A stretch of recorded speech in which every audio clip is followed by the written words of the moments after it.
Now, several people have been evacuated from their homes following overnight flooding in the Western Cape. City of Cape Town's Disaster Risk Management Centre says over 18,000 people are believed to have been affected. The worst affected areas are Somerset West and Strand. In the Overberg, disaster management teams have managed to locate a missing hiker, but another man who went missing in Grabo has still not been located. It's feared he may have drowned. Now, some roads in the area remain closed due to the bad weather conditions.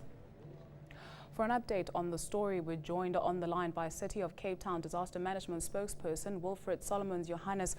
Wilfred, thank you so much for joining us this morning. What's the latest situation in Cape Town? A very good morning.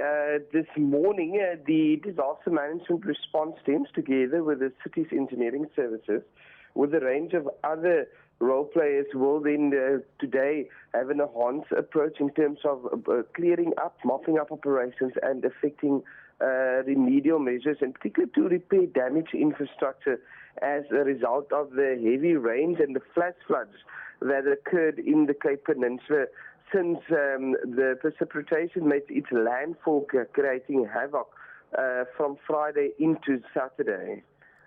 Now, which roads have been closed to traffic, and are there any roads that have been reopened this morning? By last night, several roads that were being affected has been closed off, and that is, some of them had been overnight have been reinstated or opened again. But there are some parts of the mountainous roads, in particular the R44, where there is some lanes will be closed, and along the Atlantic seaboard between Cape Town and Hout Bay and Chapman's Peak, that will remain closed to remove rockfalls and mudslides that has came down late yesterday afternoon. Are there any particular areas that people should avoid completely? The city of Cape Town can confirm that the situation is now being restored. We had a maximum disaster response yesterday, since the weather has cleared up significantly. And all areas of the roads, most of them are open. The water levels have dissipated, and most of the people are moving back to their houses. It is last night we had to evacuate approximately 500 people in Salaris Pass under the mountain when the Salaris River came down at full strength. And there was a possibility that our engineers indicated that the dam just above the area could potentially break and cause flood damage in that area. But the people are all been taken to a local community hall where they are accommodated. But this morning we will be resettling them back to the areas and providing transportation and social relief aid. Now, what are the sort of do's and don'ts if someone finds themselves in a dangerous situation, be it flooding or collapsed bridge? What is important is that it's very unfortunately cannot do much when we have these significant weather, in particular when we have heavy downpour persistently. But people should safeguard themselves, ensure that the stormwater systems or the runoff capacity of the premises are unblocked, and that they did not make any alterations to it that impact on the stormwater system. Most of these people's properties that were affected in Somerset West in particular, we found that people have lowered their property that is below the actual road surface level and water running into their property, and there's a lot of changes in terms of the outlets that's not properly discharging into the stormwater system, rendering it ineffective. And that is what caused most of the people's properties in Somerset West being affected. And we want to appeal to residents when they want to undertake improvements onto the property, they need to consult with the authorities or the City of Cape Town so that they can get planning approval and to ensure that the city makes provision for stormwater infrastructure to handle the demand. Have there been any more reports of fatalities?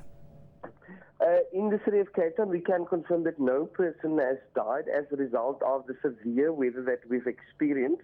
But we are aware that in our neighbouring authorities in Stellenbosch, one person is reported missing, and there is efforts underway by the Western Cape government and the local authority in Stellenbosch to search for the person.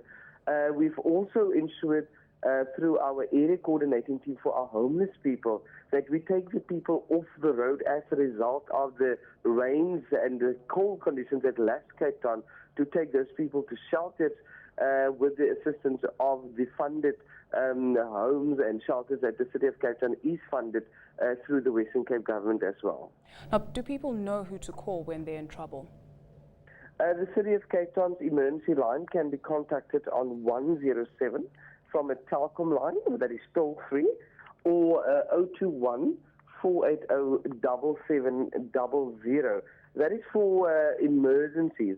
But for general blocked drains and complaints, or for the council to repair infrastructure, the 24-hour central complaints line can be contacted on 0860 1030 89. We're currently experiencing a high volume of encourage residents to make use of our SMS service on 31373, where we have agents available to take the calls, or via our website. It's an online application where people can report their complaints on www.capetown.gov.za. Wilfred, thank you so much for that update. That was Wilfred Solomons Johannes. He's the spokesperson of the City of Cape Town Disaster Risk Management Centre. News that moves. eNCA.com.